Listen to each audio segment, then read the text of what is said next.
Long before roads split, long before iron roofs replaced grass, there stood a forest older than memory. The elders called it Manyama Forest, a place where time walked slowly and spirits listened carefully. The forest did not belong to animals alone.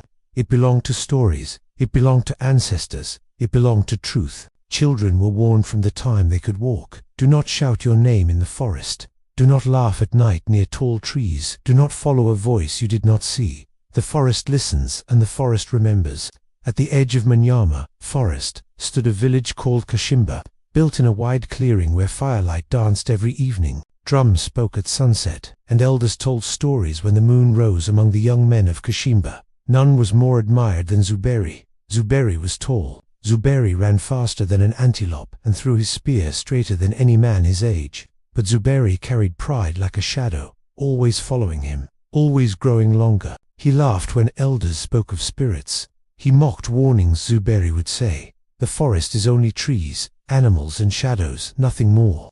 The elders would shake their heads for pride, speaks loudly before it falls. One season the rains delayed, the river shrank, and game became scarce. Hunters returned empty-handed. Children cried from hunger, and the village council gathered under the great bay. The eldest among them spoke slowly. The forest is restless, it has been disrespected. We must hunt with humility, and take only what we need. Zuberi laughed aloud.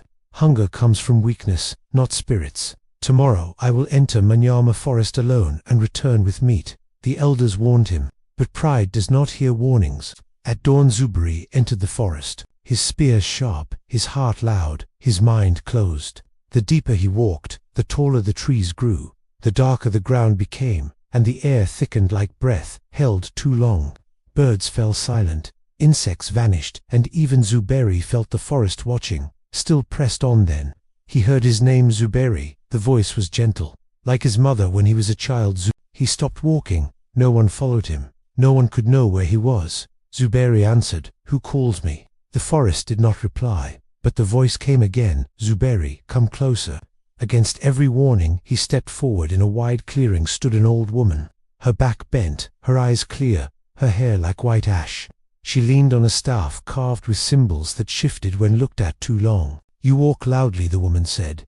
Zuberi laughed. "Old mother, you should not be here. This forest is dangerous." The woman smiled. "The forest is not dangerous, it is honest." The ground trembled, roots rose like snakes, and from the shadows came four beings. A lion with scarred eyes, a hyena with crooked laughter, a python thick as a fallen tree, an eagle whose wings blocked the sun.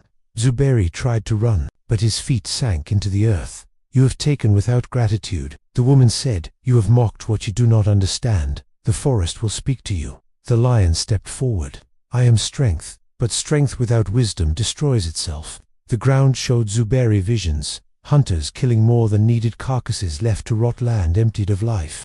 Then the hyena spoke. "I am hunger without restraint. I laugh as I consume and starve tomorrow." Zuberi saw himself greedy, boasting, never satisfied. The python spoke slowly. "I am patience, I wait, I endure. Power does not rush." Zuberi felt shame, for he had never waited, never listened. Then the eagle descended. "I am vision, I see beyond today.